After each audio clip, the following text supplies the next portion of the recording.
bom, então na aula 2 será sobre o conteúdo que está no Guia Prático 2 e na verdade vai ser uma aula de introdução à programação orientada pelos objetos. O que vimos até a semana passada foi basicamente fazer programas que se comportam um pouco como uma calculadora científica.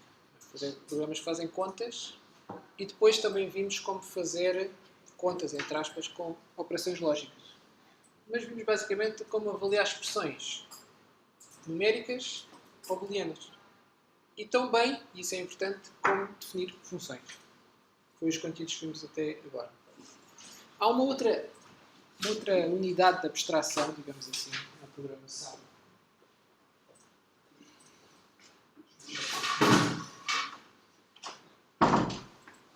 Há uma outra unidade de abstração, além da função, muito comum, que é o tipo de dados. E em particular, na programação orientada para objetos, os tipos acabam por incluir quer informação, quer ação. Portanto, existe uma dualidade que mesmo na semana passada já vimos, que é, por um lado temos dados, informação, que acabam por corresponder às variáveis, ou constantes, ou mesmo aos números, como vimos na semana passada, ou aos valores das variáveis booleanas. Portanto, são variáveis ou constantes. E por outro lado temos a ação. A outra parte dessa dualidade é fazer coisas, operações como os tipos de dados, dos quais vamos ver hoje uma outra forma de definir tipos de dados mais sofisticada, que correspondem a objetos de classes. O que é que isto significa? É que estes objetos vão juntar uma componente de dados com uma componente de operações. E um exemplo, talvez dos mais simples, é quando, se pensarem, quando começaram a aprender os números, logo de escola primária, nós começamos a aprender o conceito de número e de quantidade. Portanto, o que é o número 1, que é o número 1, que é o 2, que é o 3, isso corresponde a quantidades. E além de aprendermos a representar os números e a escrever os nomes deles também, não é? Mas isso já tem mais a ver com a língua natural, com o português, no nosso caso. Além de aprendermos a representar os números, aprendemos a fazer operações com os números. Este conceito dos objetos significa um pouco isto.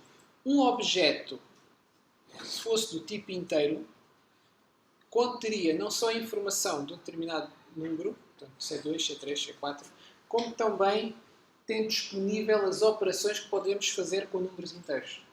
Portanto, é juntar os dados e as operações que estão muito relacionados entre si. E, conjuntamente, eles definem um tipo.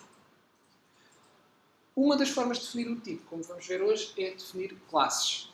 Até agora vimos aquilo que se chama tipos primitivos.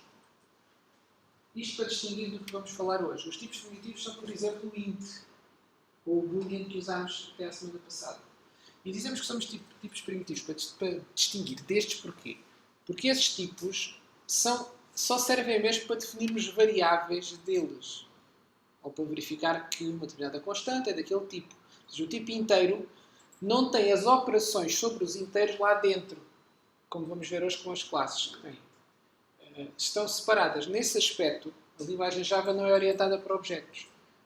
Porque o conceito de objeto era, cada vez que temos uma operação, ela estaria associada a algum tipo.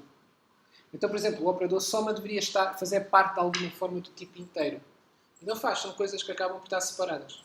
Agora a gente define duas variáveis inteiras e depois as somemos com o operador, mas são coisas que estão separadas.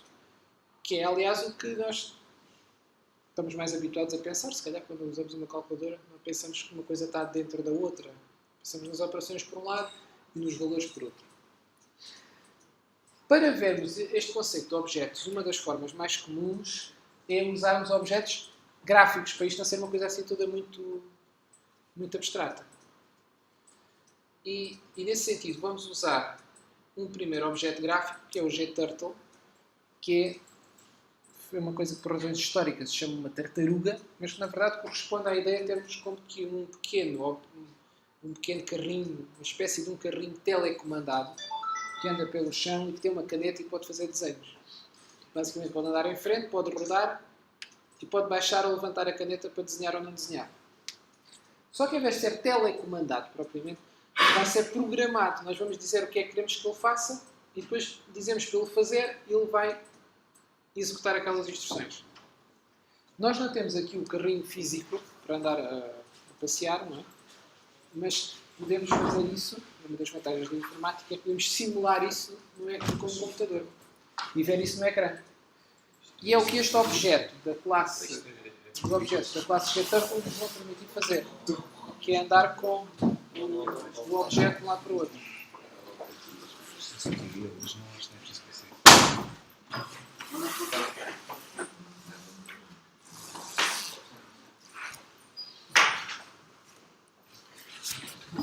Então, vou passar agora aqui para o BlueJ. Eu já criei um projeto com o nome GP2. E o que eu vou fazer agora aqui é um pouco do que é pedido no Guia Prático 2.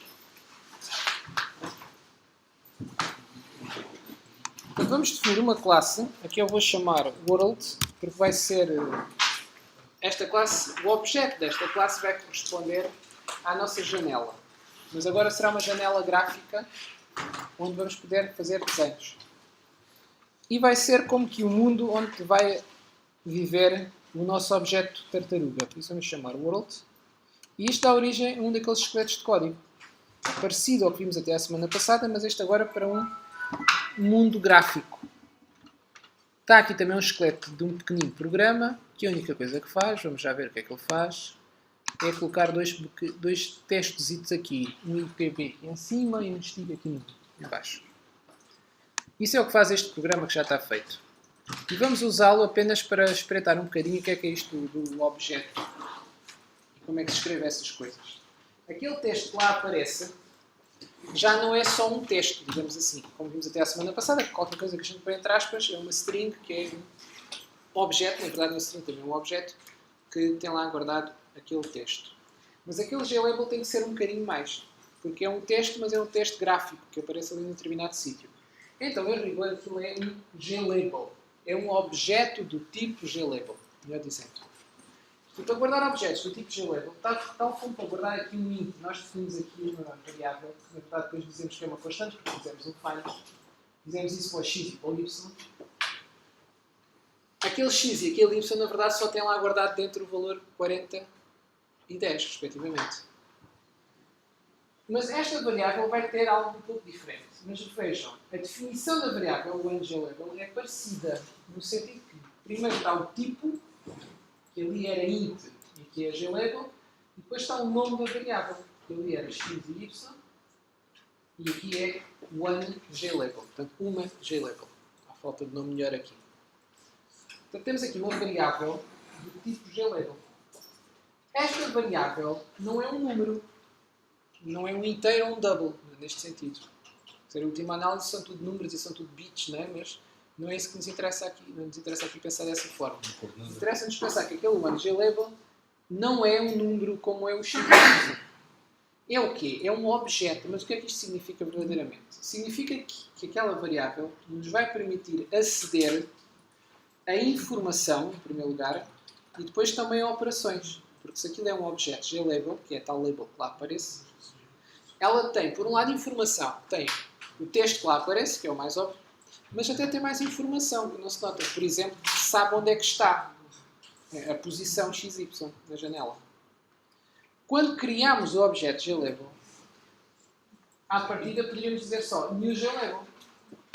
Criaríamos um objeto glabel, mas sem dar informação nenhuma.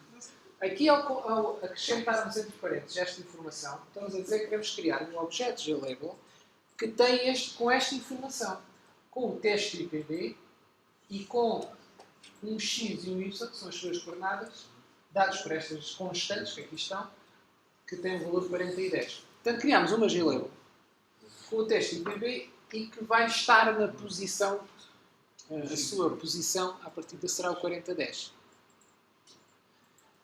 Então, aquela variável, o glabel, permite-nos referenciar esse objeto glabel. Aqui não estamos a fazer grande coisa com o glabel. A única coisa que estamos a fazer é então usar essa variável, que permite nós utilizar o objeto, que foi criado do lado direito, e adicioná-la à janela, ao ecrã, mas não é bem ao ecrã, é à janela. À janela que corresponde ao tal objeto world que aparece, que inclusive aparece aqui no BlueJ. Aqui. Quando nós executamos, apareceu aqui esta caixa vermelha que pretende representar o objeto world. Tem aqui muitas coisas, uma delas é o método run. Então, com isto temos aqui o nosso objeto nesta variável e com esta instrução, com o add, estamos a dizer que queremos adicionar esse objeto à nossa janela. Na verdade, estamos a pedir à nossa janela, que é o this, que é o world, adiciona lá. Adiciona o quê? Perguntaria eu, não é? Tem que ter alguma coisa para adicionar. Então nós passamos na label. Ele vai adicionar a label de acordo com a informação da própria label. A label tem lá dentro guardado. Ou é do projeto this.add? É this.add. Sim. É. A sintaxe é aquela que vimos já na semana passada. É o objeto a quem pedimos para fazer algo. Neste caso é o this, que é o nosso objeto world. Estamos no method run, que faz parte da world. Não é? Portanto, pedimos ao objeto do tipo world para adicionar. Na verdade, isto é uma função. Só que é uma função daquelas entre aspas, porque não está a devolver um valor, não é? É mais um procedimento. Mas é algo que pedimos ao objeto para ele fazer. Portanto, é uma operação que ele tem implementada, algo que ele é capaz de fazer, através do método add. E pedimos ao objeto this para ele fazer a operação add, e para isso ele precisa de mais alguma informação. Neste caso, precisa de qual é o objeto que é para adicionar. E o objeto é um glabel que está representado por aquela variável. E como é que nós sabemos dentro da variável glabel onde é que o primeiro é o nome, o segundo é a coordenada x e depois é a coordenada y? A pergunta é como é que sabemos onde é que estão os vários componentes de informação dentro do glabel, né? Onde é que está o x, onde é que está o y, onde é que está. Nós não precisamos de saber dessa forma no sentido de saber a localização exata deles na memória. Precisamos é ter uma forma de chegar a eles, de os obter, não é? Não é saber. É saber que dentro dos parênteses podemos, primeiro, vamos pôr o nome.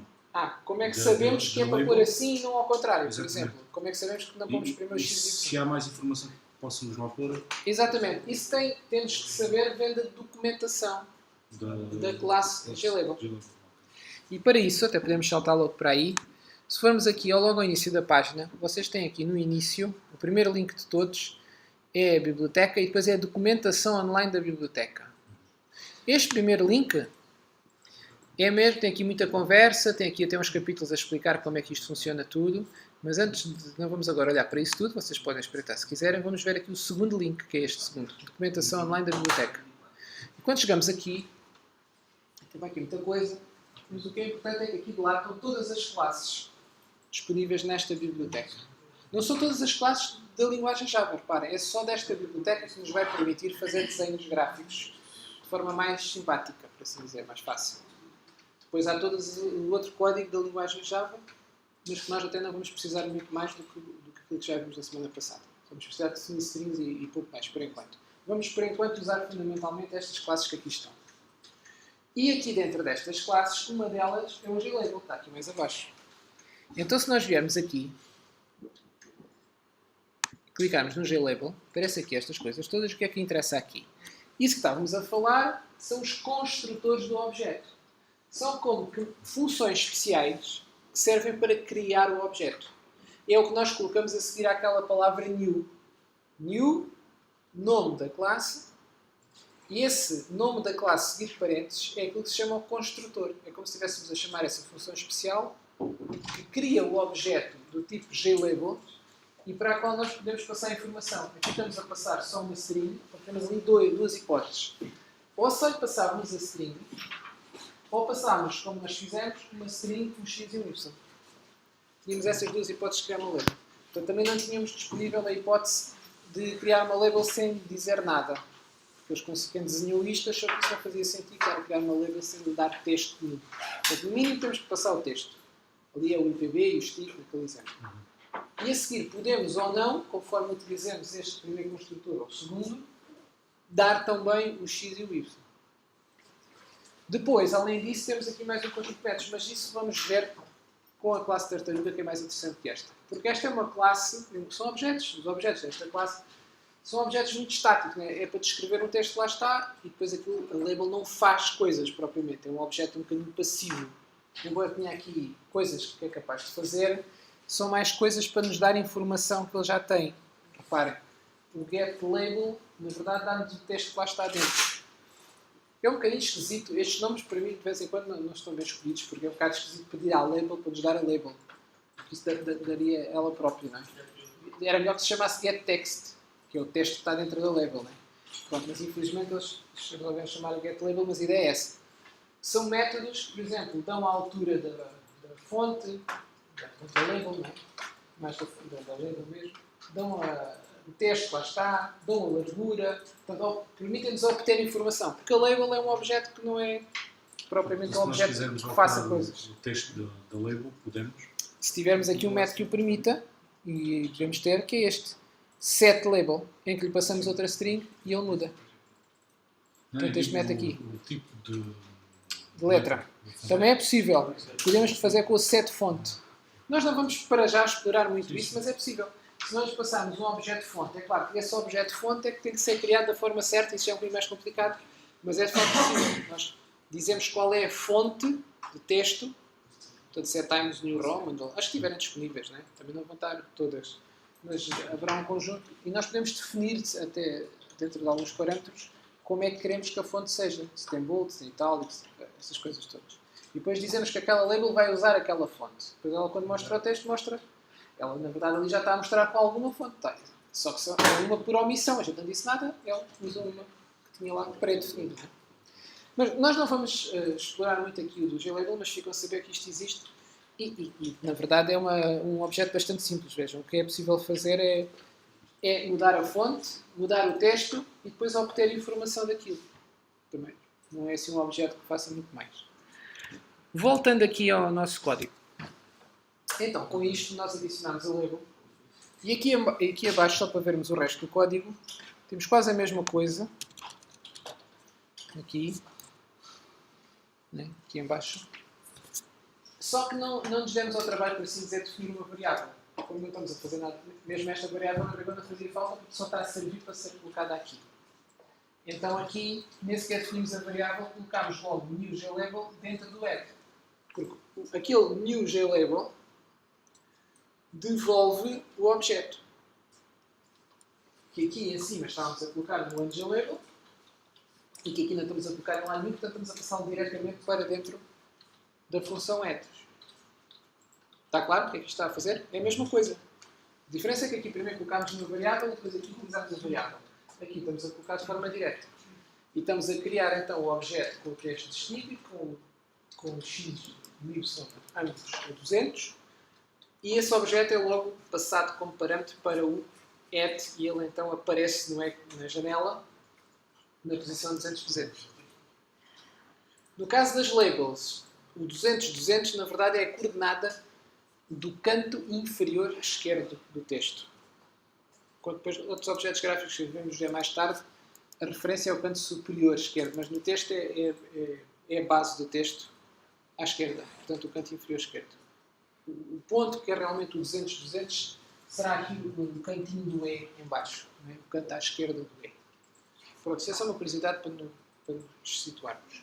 E é em relação à janela. E em relação já vamos ver isso. Por exemplo, este IPB está na posição 4010. O que é que isto significa? Que... Professor, nessa aí de baixo, se metesse onde está 200, x e y, ia substituir a outra label? Aqui, se puséssemos aqui x, y, X e Y. se colocar aqui um x e um y, Ele ia substituir. não vai propriamente substituir, não, vai escrever por cima. Sobrepor. Vai sobrepor, porque são duas coisas independentes. Só como estamos a mandar a desenhar no mesmo sítio, vai ficar algum bocado confuso. Podemos experimentar, para ver o resultado. E aquela definição de 40-10 é sempre por defeito ou... Fica isto. Está uma coisa por cima da outra. Voltando ao que tínhamos. Agora reparem, este aqui que está na posição 10-40. Aliás, 40-10. Né? O x é que é 40. Isso é por defeito ou... Não, isto foi os valores que eu coloquei ali, não é? Aparece aqui. O que é o 40? O 40 é esta distância até o I.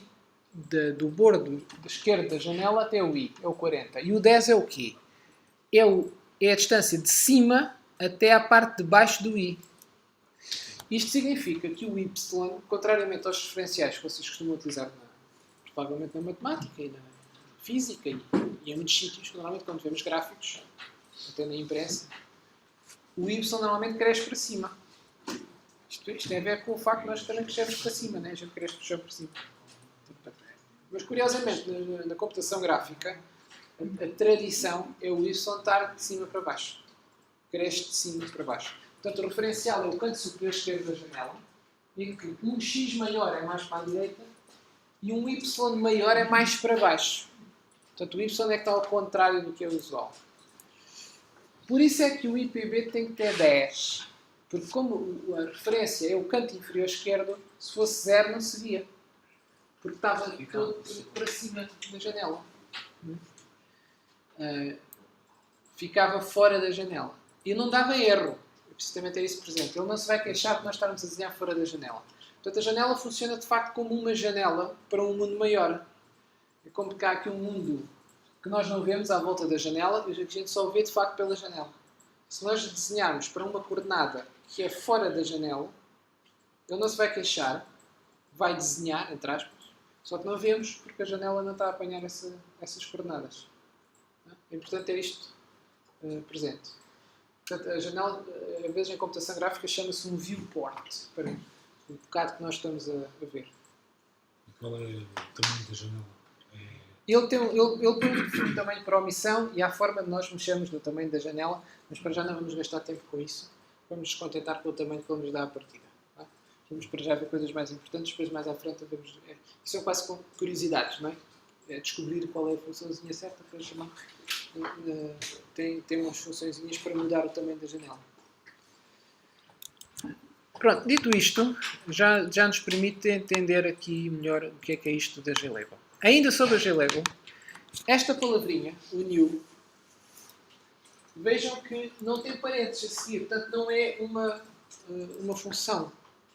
Porque uma característica das funções na linguagem, já havia muitas outras, é que normalmente a sintaxe de uma função, de uma chamada de função, ou seja, quando estamos a utilizar uma função, colocamos os parênteses para passar os parâmetros. Então os parênteses costumam lá estar. Aqui no new não. Então o new, em rigor, não é uma função. É um operador, apesar de ser uma palavra. Nós normalmente estamos habituados a pensar em operadores, ser o mais, o menos, o vezes, o asterisco. Não é? Mas o new, tecnicamente, também é um operador que, dado o nome do construtor e os seus parâmetros, devolve o objeto, um novo objeto do tipo JLabel.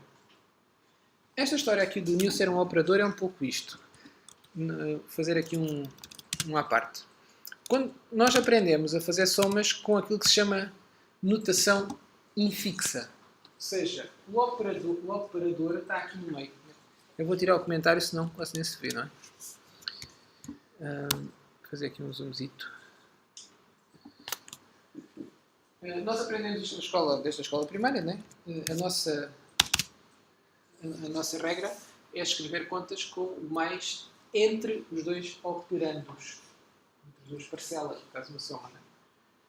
Não é? Mas também poderia ser possível fazer outra notação, que seria esta. Ou até mesmo esta. Que há calculador, havia há uns tempos, há uns anos, havia calculadores que aceitavam esta operação. Que é por um operador depois ou por um operador antes dos operandos. Mas não é esta notação que nós costumamos usar para os operadores. Não é? No entanto, esta aqui, esta do operador antes, se repararem, é muito idêntica a uma função. Para aqueles que vocês, alguém sabe aqui trabalhar com o Excel um bocadinho? Quem já trabalhou com o Excel? Poucos. No Excel, naquela folha de cálculo, fazer contas, vocês podem fazer uma soma assim. Não é? Mesmo para quem nunca trabalhou com o Excel, também não é difícil adivinhar o que é que isto faz, não é? Sum é soma em inglês, e se for no Excel em português é mesmo soma, não é? Se alguém quiser complicar a sua vida, pode usar o Excel em português. Quando fazemos isto, vejam que o operador, entre aspas, está a ser substituído aqui pelo nome da função. Portanto, aquilo na verdade é uma notação prefixa. Porque se a gente chegasse aqui e em vez de sum, aquilo se chamasse mais, e tirássemos daqui estas coisas que estão aqui decorativas, ficamos com a notação prefixa para a soma. Portanto, a notação da função é uma notação prefixa em que se usa um nome em vez de um símbolo e depois se utilizam parênteses. É o que nós estamos mais habituados. Mas em termos de linguagem de programação há tudo um pouco. Aliás, há uma das linguagens de programação mais antigas utiliza esta notação para indicar a soma de dois números. Coloca tudo entre parênteses assim de seguida. Portanto, tudo isto para dizer que o new tecnicamente é um operador, basicamente porque não tem não tem uns parênteses à volta. Ao mesmo tempo, como é uma palavra reservada. Não podemos usar o nome new para outras coisas. É especial. Tem este significado específico. E então é uma palavra reservada e é por isso que o BlueJ coloca com uma cor diferente, tal como colocou uma cor diferente ao Apple Final e para o int. Também que são outras palavras reservadas. Então são palavras que a linguagem reservou para um determinado significado e não podemos estar a usá-las para outras coisas, senão vamos ter erros de compilação e não vai conseguir traduzir o nosso programa porque não vai perceber o que é que queremos dizer. Há uma questão até aqui? Não? Eu queria aqui... Vou interromper aqui o vídeo para não ficarem tanto